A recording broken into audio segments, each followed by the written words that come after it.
I'm Peter von Taborsky, and I'm a podcaster. Scotch and Good Conversation is my podcast. Scotch and Good Conversation was started in 2016, 296 weeks ago. We had recently lost not one, but two dogs. And we were coming up on the 1 year anniversary of when we had to put them down. And I knew I was going to be a mess. Like I was crying, and I knew I needed to talk to friends, and I needed something to distract me. And I told my wife, Dee Dee, I said, I think I'm going to start a podcast. She's like, you don't need another hobby. And I was like, I can do this. And I said, if you give me 10 days where I can just sit on the couch and spend a couple hours like uninterrupted, I can start a podcast and get it going. From the inception of the podcast is I would talk to people I found interesting so I could learn something from them and learn something from myself. You started podcasting in your late 40s, early 50s. Can you offer advice for people who say they are too old or it's too late to begin a new passion? Never try. No.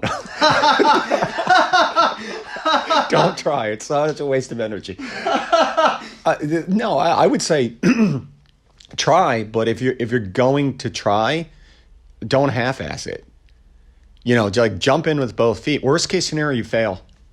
That was my whole attitude with the podcast. I'm going to give it a shot. It might be fun, and the fun is in the journey. The fun is the failing. The fun is not just the failing, but the success. But I think I learned more from the failings, and there haven't been many. Like I'm really fortunate that somehow I've tricked my way into whatever teeny bit of success. So try, but don't half-ass it. And don't second guess yourself. Also, don't be afraid to put out your first product. It's going to suck. Very rarely is whatever you put out the very first thing, the very first picture you ever showed anybody, that you took professionally and you went, this is good, or at least I think it's good. You probably were afraid to show it to somebody. Put it out anyway. I've listened to my first episode. It sucks. It's terrible. But I'm better.